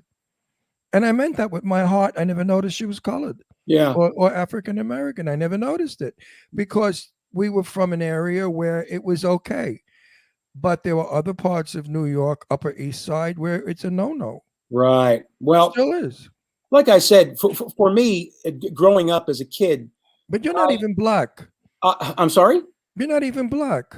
That's the You're- first time I've heard that one. You look Italian. You're tan. Yeah. No, seriously, you don't have Not sure black. where to go with that, but You don't have African American features, and you're not black. You're beige. Well, You're that's tan. true. I'm as dark as you are. We're both the same color. I hear you. I think the point I was trying to make is those things that happen to us make us the people we become. Absolutely. And so I don't regret any of my experiences Absolutely. that made the person that I am now, who I don't know, I'm happy. But I'm sorry that you had to go through that because visually there was nothing to call black or to insult. Actually, though, because I read like back when so John Butcher performs as John Butcher now, but a lot of people also know you as John Butcher Access from the band that you had. And I heard when you got your Grammy nomination, I think I read it on Wikipedia. I think that on MTV, the only black people being played were you and Michael Jackson. For some reason, the MTV structure didn't equate rock music, which is what I did, with black. Right. That's And bullshit. I waved my Bullshit. hand and said, "Have you heard of Jimi Hendrix?" Jimi Hendrix. I know. Yeah. Come on. I mean, how many and for black performers? Are you kidding me? I know. And Believe for it. whatever, Oh, go ahead. Go ahead. for whatever Finish. reason, that fact that Jimi Hendrix was one of the biggest rock Yeah, stars in the right. world Still escaped. today. Still Did you today. know we slept in his bed in his house? Really? Yeah, Sue Where, in Wong. Seattle? No, No, in L.A. Sue Oh. Wong owns the Jimi Hendrix house, Oh, cool. And It's we called slept- the Cedars, and we slept in the Jimi and Hendrix there's room. a room called the Jimi Hendrix room, which is the room that he And- actually wrote Purple Haze. and the bed Oh, was wow. the And so we original slept, bed. and so we slept Yeah. there, and we were like so excited because everybody goes and takes Yeah, pictures. but, You know, I mean, how could you say that Jimi Hendrix is you know, such an there's icon. so many stupid fucking people out there. I really Yes, mean, there are, I mean, and that's what dummies. we run into them, right? The three of us at different times in our lives, we run into the stupid, and Well, I still think do. it's incumbent upon us then to find ways to work around that, or move past it, or run over it. And Yeah, and but you know what? I got to say something political, and Jimmy's going to have a fit, and I don't give a shit. 30, 40 years ago, we had less discrimination, less rioting, less hatred than we have today. Today, the media has absolutely turned black against white, and it's terrible. White people are really fed up with black people. They don't want to see them on television. They're angry because they're losing footing in the world. They're saying that the black people are taking over, and the media is enforcing it. It's terrible what is being done to America. America was once a time in the Second World War where Yeah. black, yellow, brown fought together against the Germans and the Japs, and they Yeah. died together. I was there. I was alive then. I lived then. We did not have the prejudice. We had black people on our block. My father and mother had black friends. Who gave a shit? We never even thought of it. I swear to Yeah. God, I'm not lying to you. I No. didn't know prejudice until maybe 20 years ago. What is Yeah. going on in this country with this bullshit between black and white? It's got to There It's all the stop. media. It's all the media. It is I the think so. media. And my take is, as people, many of us have lost focus. Meaning, you mentioned World War II.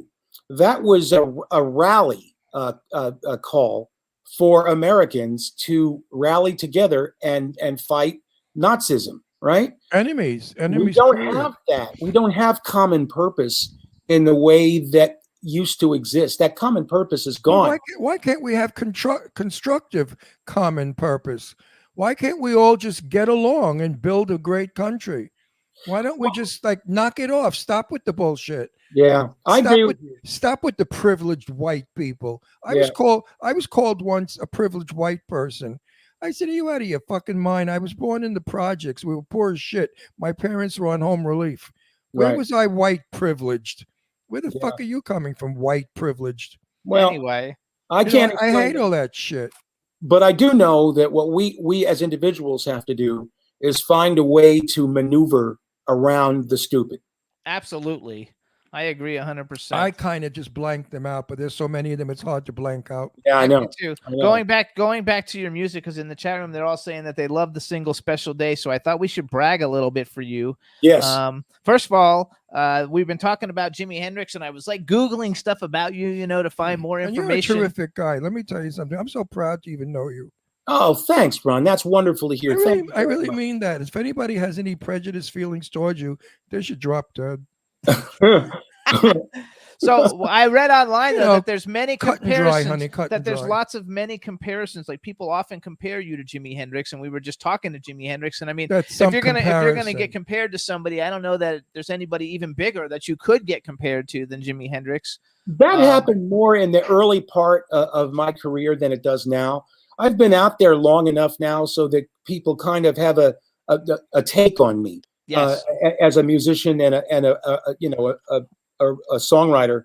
But back in the early days, and it's just a certain amount. I think it's just a certain amount of laziness where people tend to compare to something that's easy for them to find in their head.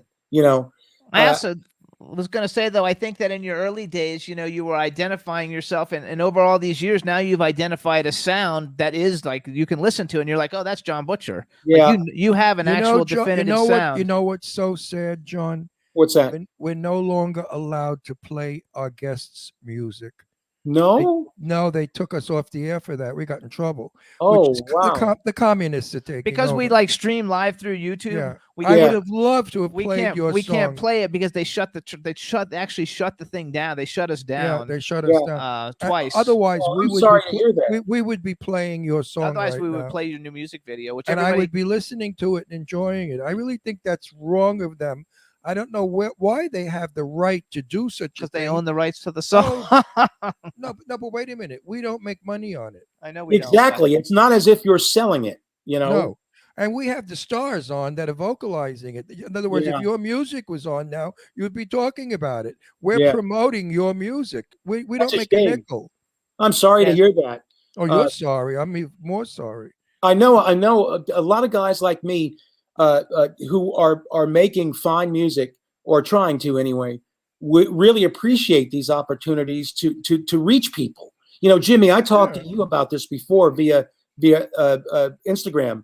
I understand the importance of reaching people and how important that is for my career and for my ability to. Everybody. What Yeah. better way than to come on our show? Over 5 million people. I'm will so watch. happy to be No, here. they will watch and hear this show. 5 million people. Let's say out of the 5 million, 1 million buy your song. You're going to make some money. That would be worth it. Yeah. You know what I mean? So what we need too, though, is everybody, if you guys want to watch the new music video for Special Day, all you got to do is go to YouTube and plug in John Butcher Special Day. The video comes up.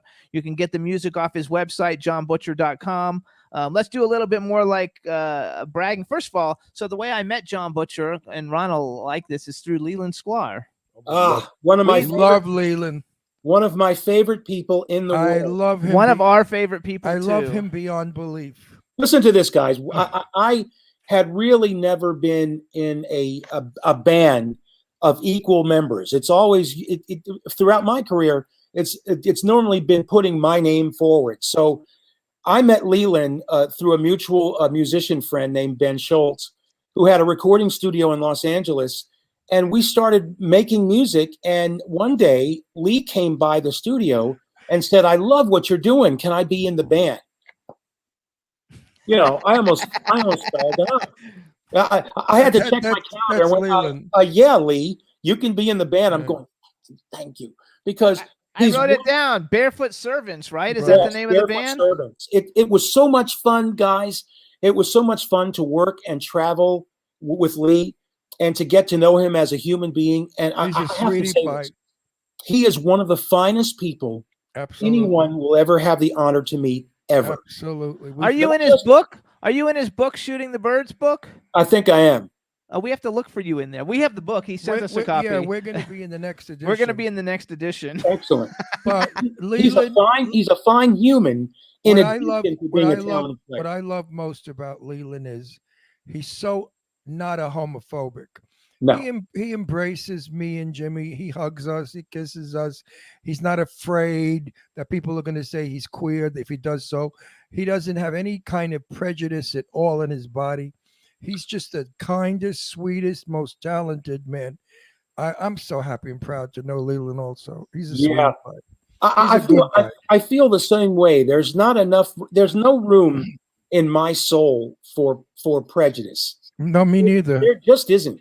You know, Well, listen. You're black. I'm gay. We came up the same ladder of hate and people not wanting us in their company and people saying terrible things about us. I mean, I relate to all my black friends. We have many black friends. yeah. You know, like the old saying, "All my friends are Jewish." Ha ha ha. Yeah. No, but we have many. You know, we're in show business, so we have tons of black friends. Sure. Tons. And when we sit down and get really down and having coffee and talking about it, and they tell us their story, I say, you know what? Change the color to sexuality. Yeah. It's the same story. It's the Well- same story. We've gone well, through well, that's exactly what you've gone through. That's because prejudice doesn't have any sort of dividing line for sexuality or race or women, for that matter. Well, whose fucking business is it? Well, it's no one. cares? Who cares if you're black? I Who can't cares if imagine I'm caring. gay. No. Who cares if I'm gay? Who are you? Yeah. Are you a nice person? Are you a good person? Yeah. Are you Are you a gonna talented person? Are you gonna lie and be mean to me, or are you gonna be a good friend? I That's agree what with you. counts. The color, the sexuality doesn't mean shit. Come on, So I can't even sometimes. Sometimes I get like my mind just says, "Ron, what are you talking about? You're so stupid." And I My think, record, my new record, Special Day, touches on all of those topics that you're talking about, Ron. good. We need that. It is about the expression of being a human and not being a subdivided human being, if you know what I mean. And Listen, we all come here the same way, Yeah. and we all go out the same way. that's exactly So right. while we're here, why can't we be the same way? Well, that's the way I feel, and that's the kind of music I make. I like to call it small stories about big things, Good. because all of us, each one of us, have small stories that are individual to us, but they Yes. represent all of the big topics. How do we find love? How do we learn to trust? How do we become better human beings? Let me Well- let me brag a little bit for you, and then Well, let's one talk about thing. it. It's hard for you and I. There was a time when you and I could not trust. We were leery because we had been hurt so many times. Now it's gotten a little bit better in certain areas, and you can trust more. Yeah. but not totally, because you know the old saying.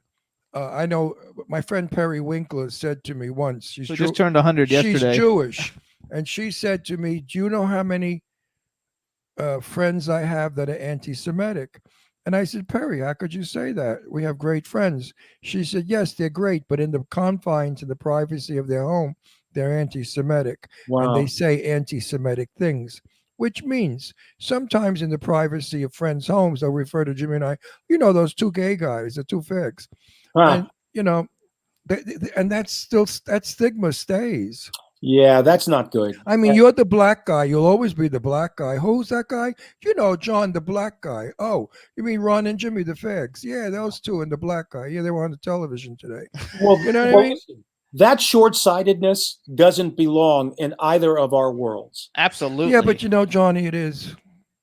Unfortunately, it still exists. So hold on, I want to talk about the music because the people in the chat room No, want to hear I about know, the but music. I want to talk about souls, and We are talking his about souls. music. His is about- music is going to talk his about mu- I- souls. well, that's where I'm going with it. His music is about souls. So first of all, though, you guys, so John, as John Buster Axis, I guess you opened up for the Jay Giles band, right? You guys remember Freeze Frame from the day? Yeah, that was our first big break. The Freeze Frame record for the Giles Band was huge. Absolutely. It was their biggest moment in show business, and hard to equal by a lot of other musicians. And we were lucky. We were lucky that the guys asked us to join them for 3 shows at the Boston Garden New Year's Eve. And those 3 shows turned into 70 because we all became friends almost overnight. I love it.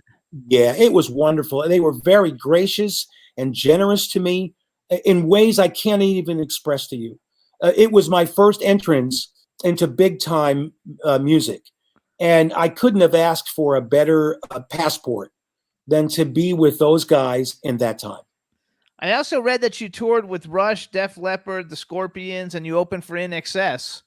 Yeah, those were the days where I think the record company and booking agency were trying to figure out where to put us, where to put me. You know, I think it finally dawned on someone that, well, this kid can play guitar a little bit. Maybe he should be on rock tours. And so we did a succession of those after the. I got my first record deal after the Giles tour, and then one tour led to another, and another record, and another tour. I mean, those are all huge, like, people that we actually had. What's his name now? I forgot. The drummer for Def Leppard was on our show during the COVID sometime. His name was. I know I forgot his name. Shit, The kid that's who terrible. lost his arm. Yeah, the guy and I even bought a Funko Pop and sent it to him. Like, Oh, to actually did? make a Funko Pop doll of him missing the arm, you know. And he was the coolest guy ever. He came on with his wife, and they were just fabulous. I can't even explain to you how huge it was to be me in the midst of all this a huge arena rock, giving me an opportunity to expand my fan base around the world, and also an opportunity to make lasting friendships. I'm still friends with Joe Elliott, the singer in Def Oh, Leppard. wow, that's awesome. Yeah, and I've had a chance from there. I had a chance to work with Jeff Beck. I did a music video with him. I worked with BB King. I have BB King. That's a big name. I've been a lucky guy where I've made friendships that have lasted a lifetime. Well, love you met real people. Actually, think too, so. We just got to do a quick hi because Meg Rodick just joined us in the chat room. So say hi to Hey, Meg. Meg. Meg, it's me. Yeah, there you go. Hey, She's in Ohio. Meg is one of my dearest, most wonderful friends. wonderful. And she's like family. She and her husband's a doctor, a lung doctor. Oh, it was Rick Allen, by the And way. they're wonderful that I couldn't people. think of. Rick Allen. Meg and Alan Riddick are just wonderful people. And Meg, we should talk on the phone, honey. I love it. So everybody, Meg just said she loves your smile. Everybody loves your smile, I John. like his Thank teeth. you, Meg. I want. They all are your freaking like teeth- loving are your you. teeth your own or they caps? No, they're mine. Good for They're you. beautiful mine. teeth. I managed I- to hang on to almost all of them. Yeah, but you're lucky when you speak. Your teeth show. When I speak, I look like a turtle. No teeth. No teeth. See, I got to do this to show teeth. Oh dear. I always wanted to have what you have, a toothy, smiley, They also like your dimples. talking. You're a good-looking guy. Yeah, You're a they love your like good-looking guy. dimples. So you guys too should check out johnbutcher.com because he's got amazing like concert footage of himself playing the guitar. It's freaking like awesome. johnbutcher.com. So check it out. Yes, So please. you have a new single, Special Day, and then there's an album that's going to come out sometime soon called Special Day. No, Jimmy. The album is available right now, this very minute. Oh, but only on, the whole album is The available. whole album is available right now. Oh You shit! you can download the new record. Tell us morons that are not computer Oh, so when you savvy. said Wait you- a minute. How do we get it, John? Okay, Tell here's us how you to do get it. You go to iTunes. That's iTunes, right? Right. You go there and you put John Butcher in the search box. All of my music will come up, and you'll see my new album, Special Day. Please download it and let me know what you think. Butcher spelled Butcher. Yes, sir.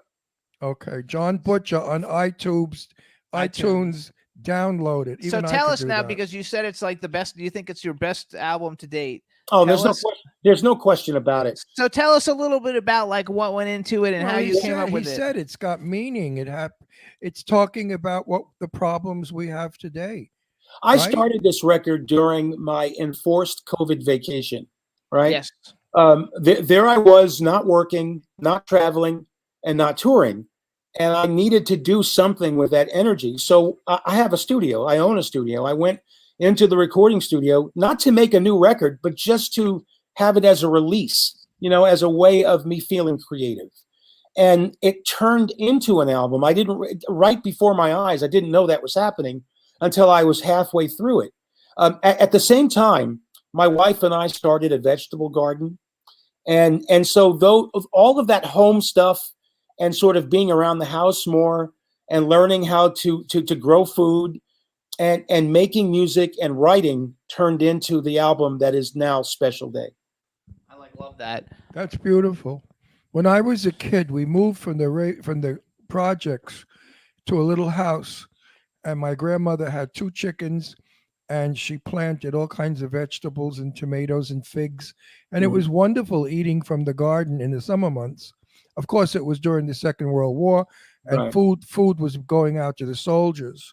Yeah. So we had to have what we call victory gardens. I know that term. Yeah. Yeah, I grew up eating from a victory garden, and then my grandmother would preserve and can things, tomatoes and stuff. So we all worked together in funny. the war effort. We weren't fighting each other. Well, see, that's Again. what I mean, though, Ron. Purpose. What's missing from humanity? Purpose, at least from American society. There's Yeah. no common purpose. We don't feel like we're together. We feel No, we don't. we and the- feel like isolated individuals. And the that's media problem. has separated us more than anything. And we're media. Jimmy and I are media. And I shouldn't really talk bad about the media, but I think they stink. I think the media should start to unite us, not divide us. Come on, all you guys out there. I know it makes good copy to write a nasty story, but don't do it. Write a hopeful story. Well, you're Right. talking about the news media as opposed Yes. to the entertainment media. Entertainment No, media not- is not- totally different. No, not Yeah. entertainment media, news media, definitely. So Yeah. Sherry Nelson has joined us in the chat room. Say hi to Sherry Hi- Nelson. Hi, Sherry, beautiful. hey, She says, John, what a man, what a mind, what an artist. And Meg, that you said hi to before, is actually from Philly originally. excellent. Hi, you and so- guys. It's so me, you guys, John. that's right, it's you, John. So you guys, the new album is called Special Day. It's got 10 tracks on it. We have Devil's Train, Special Day, Kiss the Sky, Senior Garcia, Kalina, is that how I pronounce Yep, it? yep. Kalina, Still Crazy After All These Years, Little Things, Make a Little Room, How Does It Feel, and Architect of Peace. Now, is there a reason why they come in this order? Is there like a certain way to listen to this album? Yeah, I would like it if people who heard my new album Special Day for the first time listen to it from the top to the bottom. I arranged the songs so they kind of held a narrative. There's a narrative there. I don't know about a story, but there's definitely a narrative, and I would love it if people listen to them in the sequence that we made into a record. Well, when you play an album, you start it at the beginning and it automatically goes through it. That's changed though. No So more. They don't do the that. way people consume music now by downloading it is they download, the hit and maybe one other song, and you're lucky if you can get people to listen to a continuous record in the way that we used to. What we used to call the backside. Yeah, we consume music differently than we have How before. sad, because some of the It is. backside songs were better than the hit. One of the favorite things that I used to do when I had a new record is to look at the back and open it up and see what's written there and who did it. And it was an experience to for me as a kid to listen to music and consume it that way. It was an event, not just a song. Me also. Yeah, The backside of the 45 little. Remember their little 45s? I do. With the little back- spindle, with the little Right. Yeah, with the little spindle in the middle. Yeah. The backside of those 45s were sometimes Johnny Mathis. I remember. No, was it? It was the Platters. The Platters had "My Prayer" was the original side, the good side, but the backside was better, and I forgot the name of the song. Remember the Platters? I do. I love the Platters. Do you have a favorite song then on the album, or do you just like the whole album, or do you have like a song that I'm means proud of more? everything, but I really like the way I covered a Paul Simon song called "Still Crazy." Crazy after all these years, yes. And it turned out so well. I'm so proud of it. I can't wait until you and Ron hear it. It's I think it's something that has done justice to the song that Paul Simon wrote. Well, we have sort of an Academy Award of our friends. If I like your music, it goes in our car, because we go to LA 2 or 3 times a week. It's a 100-mile drive. So we are on the road almost 3 hours, and all we do is listen to music. So we will be listening to your music. Ron, you listen to "Still Crazy" after all these years, and if you don't add it to your car greatest hits, I'll be No, surprised. I think it is. I think it's in there already. I would love that. Right, Jim? Is it in Oh, there? it's gonna be it. That I've Is heard it the in- album actually. but is I it heard in it there? before. Huh? It will be. I thought it was. It's not in there yet. No, no. Sounds Don't put it. familiar. So you'll put it in there. Yeah, Yes, check we're it out. gonna definitely put it in there. So let me ask you a question: is your wife also in entertainment? My wife is a wonderful graphic designer, and Oh, she's cool. also a photographer. And so she has done the package for my last 4 records. When you see the art design and the way it's laid out, that's Lorinda, who's shooting me and doing all of the art design. She's a wonderful designer, and she's also a wonderful photographer. So people Love who it. see my new record, you'll see my wife's work on it. I love it. That's awesome. And her name is Lorinda Butcher. Lorinda Butcher. And how did you guys meet? Of course, one of my gigs, Oh, because okay. how else do musicians meet anybody, right? Right? I was playing this. Listen to this. It was dead of winter, and I was playing this event. I think there was like 4 feet of snow on the ground, and so I'm playing this event, but nobody can get to it because it's a snowstorm, right? So there's almost nobody there, and all the chairs are laid out, and all the refreshments in the green room, and there's almost nobody there except for Lorinda. Oh, And so she and I were started talking, and I started to complain a little bit, and she made me feel so good about coming to her town that it made the whole night worth it. Now, when I look back on that night, I don't think of snowstorms. I think of her. that is so That awesome. is such a nice story. Actually, in the chat room, they're saying she fell for the dimples, right, ladies? Everybody loves the Yeah, dimples. he's a very cute guy. So what about do you listen to other what kinds of if you're sitting around reading a book, what kind of music would you listen to? I almost always listen to classical music when I'm reading. I also produce. I don't know if I mentioned this to you before, but I also produce videos. I do short form videos for artists, and so a lot of times when I'm poring over a script or I'm doing other busy work, I put on classical music. I almost never listen to pop or rock or sometimes jazz, but almost always classical. That's funny. Actually, I also wrote down because you have a company, or you had a company that produced music for a bunch of TV shows. Yeah, I got at the early days of my start, I had a break. I got a chance to write something for what was then Fox Television, which is not the Fox there is now. Right. It used to be like normal. And I wrote something for a show called The Simpsons, and that ended up as a national TV spot. And so that led to me doing music for Deadwood, for The Sopranos, and for a couple of other big time shows at the The time. Hewleys, The Unit, Ugly Betty, Star Yeah. Trek, My Star Name Trek. is Earl. Yeah. I love Deadwood. That's like used to be one of my favorite shows. It I was a great really show. like, of course, I love doing my own music, but I really like composing for film. It's something that I've become adept at. And I find that it's a way for me to express myself without having to tour. I used to love traveling a lot. Now it's less enjoyable. I still do it, and I'm going to do it behind this record. But it's not easy. You know, the older you get, the more you like sleeping in your own bed. No, not only Absolutely. that, but I traveling. The airports are so rude. Exactly. Too many people. They treat you like not even on a subway.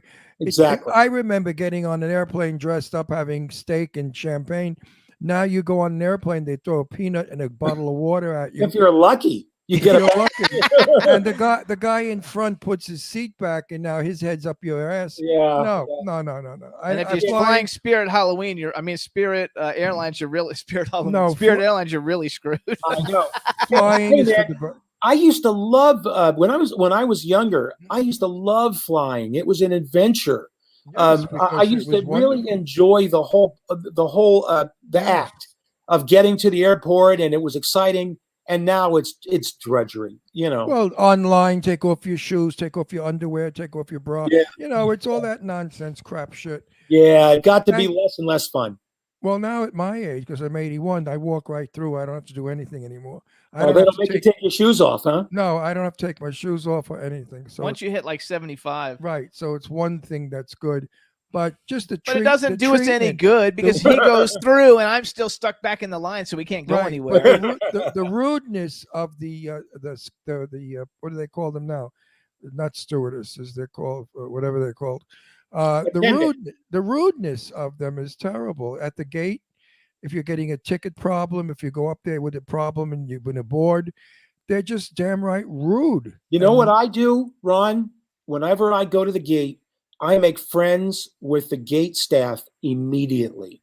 I walk up, I introduce myself, and I say, and I tell them, I'm happy to see you, and I really appreciate all your help. And oh, by the way, I've got this guitar with me. Can you take care of it for me?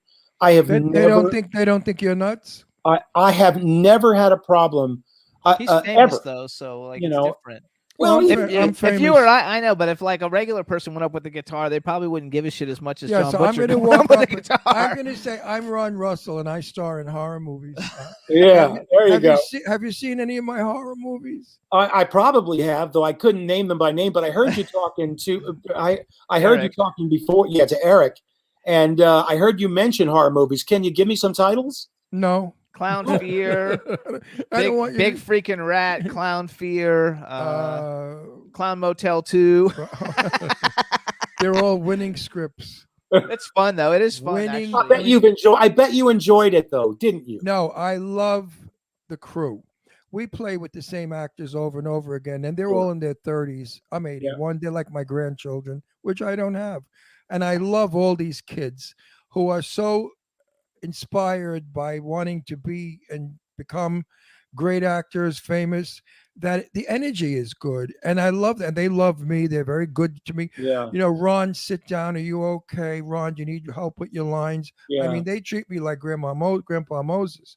But I love going to the set only because of the people. But when I deliver my lines, I say to myself, oh, Jesus, Ron, that was a real dog. You know, I mean, oh my God, what can you do to make this thing sound good? And I'm Hang on. always and the directors fight with me because I change everything around. They don't Hey, like that, do they? Well, I'm a vintage actor. You know, I'm in Yeah. films for 64 Sure. years.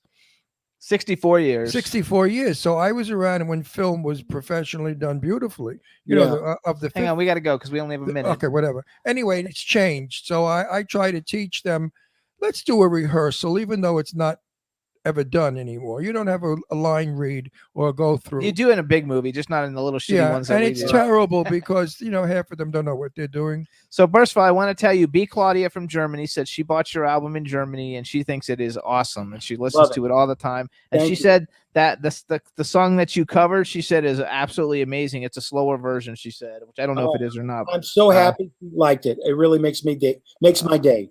So she loved it, you guys. So this is John Butcher. His website is johnbutcher.com. You guys, JONBUTCHER.com. Follow him on Instagram, John Butcher Access.